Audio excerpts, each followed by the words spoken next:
Şöyle bir parça bayat ekmeğimiz var. Bu kadar bence yeterli. Çok yapmayalım çünkü bir de bunu tüketmesi var. 2 kaşık yemek salçamız var. Domates salçamız var. Yemek salçamız var dostlar. Ben ne dersem anlayın. 2 kaşık da biber salçamız var. Sonra bolca. Bu acı güzel oluyor ama herkes evinde kendi damak tadına göre yapsın. Birazcık biz acı seviyoruz. Acı koydum. Sonra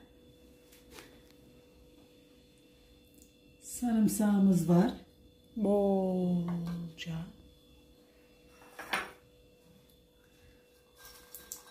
Bolca cevizimiz var.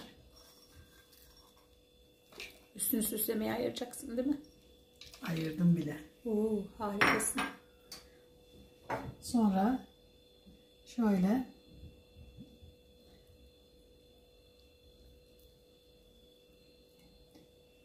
bolcana biraz yağımız var. Bolcana dediğim sevgili dostlar dolu bir çay bardağı. Şimdi bunu güzelce bir çekip geleceğim. Festikan doğrayacağım. Kim yerde reyhan, kim yerde festikan diyorlar. Ama bunun kokusuna ben bayılıyorum dostlar. Bahçemden kopardım bunu.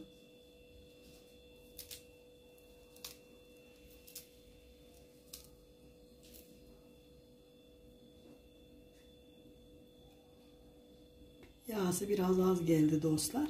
Şöyle birazcık daha yağ koyup tekrardan çekmeyeyim.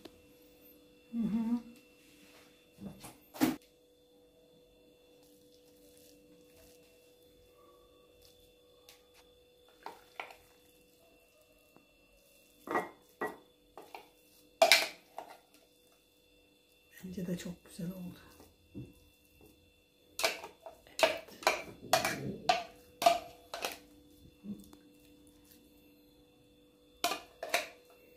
Kahvaltılara, ekmek aralarına. Evet. Hele de küçük çocuğu olanlar sürsün tam bir vitamin deposu. Domatesi, biberi.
Çok güzel oldu. Sevgili dostlar, közlemiş olduğumuz harika kırmızı kapya biberlerimizi şöyle güzelce soyuyorum. Bakın gayet güzel de soyuluyor. Çünkü beklediği için daha da çabuk soyuluyor. Sermin ablanın da eline sağlık. Çok güzel yaptı ha. Önlüğünü. Evet. Allah ondan razı olsun. Evet, Sermin'le pratiktik iş şu an neydi? Hacı da bize de dua etsin inşallah. İnşallah Allah dualarını kabul etsin. Amin. Dostlar hepinizin duasına ihtiyacım var. İnşallah Rabbim beni de çağırsın. Amin. Bakın soğanlarımız da gayet güzel pişmişler. Soğanlarımızı da bu şekilde ayıklayacağız. Soğanları ayıklamak çok kolay. Böyle ürkleveririz. Tamam. Şimdi hemen 1, 2, 3 tane.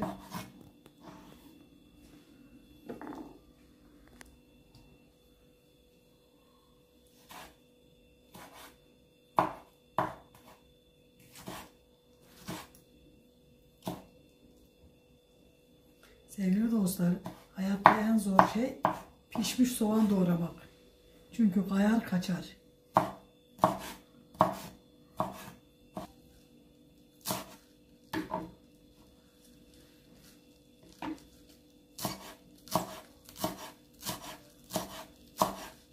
bizim Adana'da kebabın yanına olmazsa olmazımız. Canımız, ciğerimiz, en sevdiğimiz Maalesef çok seviyoruz. kebaplarda. Şuraya alıyoruz.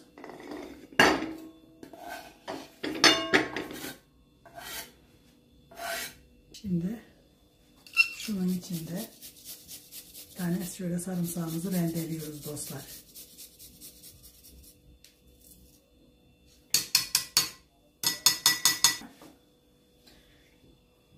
Şuradan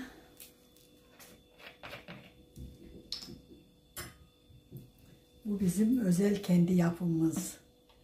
Benim yeğenim yapıyor, ellerine sağlık. Nar şurubu, nar ekşisi. Hani ağzını kapat, dökülürse çok pahalı.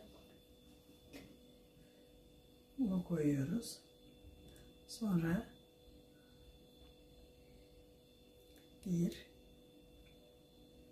iki kaşık zeytinyağımızı da koyuyoruz.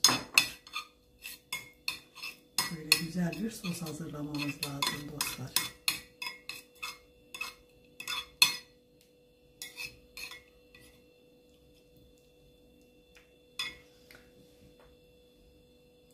Şuradan iki kaşık da limonumuzu koyuyoruz ve güzelce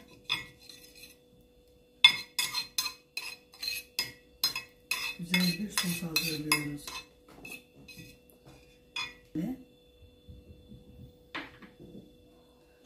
Biraz da pul biber ve harika bir sosumuz oldu. Şimdi bunu güzelce bunun üzerine döküyoruz. Bakın. Pardon dostlar. Tuzumuz lazım. Tuzumuz. Tuzu da atıyoruz.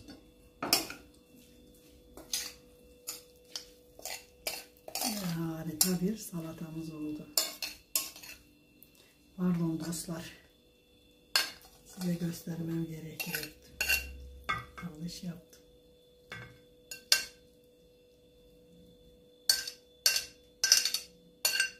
Özellikle kebabın yanına barbekü. Her şeyin yanında salata yenir. Ben salata dediler mi akan suları durur. Bir peçete verir misin? İşte bakın harika oldu. Bu da arkaya. Sevgili dostlar, 2 tane közlemiştik biliyorsunuz. Patlıcan. Harika böyle. Pazara gelmiş bu güzelim patlıcanlar. Allah razı olsun yetiştire. Şöyle güzelce soyacağız. Ve harika bir salatamızı yapacağız. Önemli olan ben tabii ki size gösteriyorum ama üretmeyi biraz da elimizin yatkın olması değil mi? Gerçi bakarakla neler yapılır.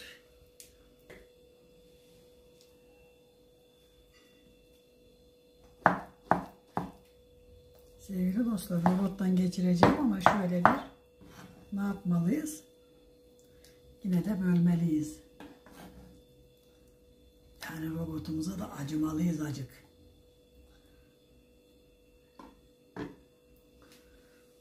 Sonra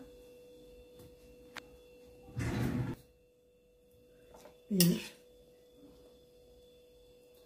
2 3 kaşık haşlanmış nohut. Şöyle 4 parça ceviz koydum. Bakın çok değil. İçine. Sonra şöyle 2 parça kırmızı havuç koydum. Pancar koydum sevgili dostlar. Bir parça daha koyacağım. Ama tahtan boya çok değil. O kadar lezzetli oluyor ki sevgili dostlar. Tavsiye ederim.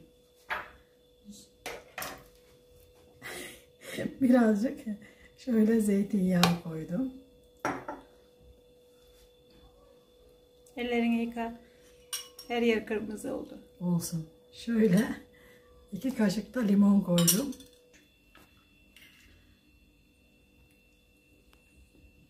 Bir, Tahinli anneciğim. 2 kaşık tahin koyuyorum sevgili dostlar. Çok değil, 2 kaşık. Susam ezmesi. Evet.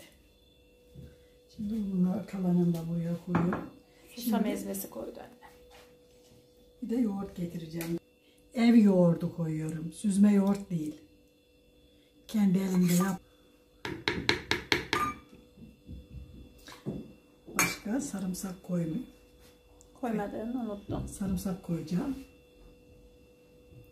Bütün atayım nasıl olsa. Parçalayacak. Parçalayacak bunlar. Onun için şeye gerek yok. Şöyle birazcık nane.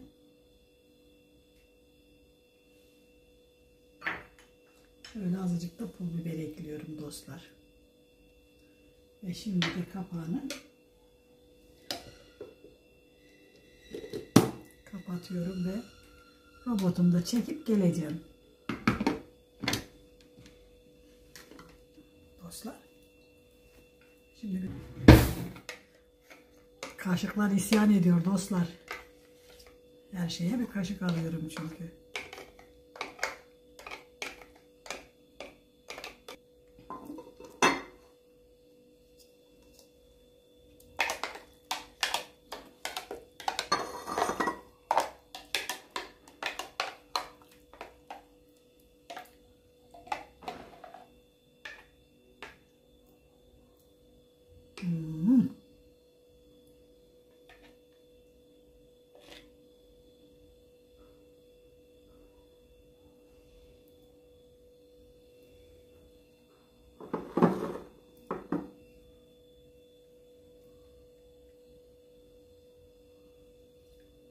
Böylece tamam.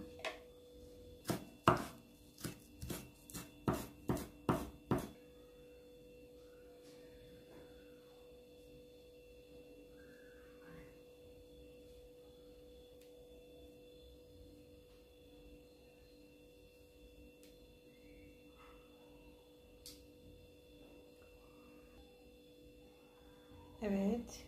En güzel an. Sevgili dostlar, size harika soğuk salatalar hazırladım. Yaz boyu soframızda görmek istediğimiz, her zaman misafirlerimize, dostlarımıza ve çocuklarımıza hazırlayabileceğimiz harika soğuk salatalar. Yapacak olanlara kolay gelsin, yiyecek olanlara afiyet olsun. Bizi izlemeyi, abone olmayı ve güzel fikirlerinizi mutlaka söylemeyi unutmayın lütfen. Hoş. Sevgili dostlar.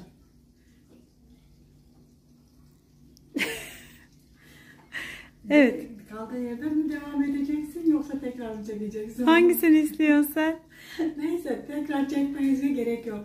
Sevgili dostlar, biz bunu 2 videoda İki ayrı videoda. 2 ayrı video olarak çekeceğiz Allah izin verirse. Gerçekten güzel emek oldu ama güzel de salatalarımız oldu dostlar. Onun için ben sizin hepinizi çok seviyorum. Uzun tutmasın diye. Evet, uzun tutmasın diye biz 2'ye böleceğiz. Hoşça kalın, dostça kalın, görüşmek üzere.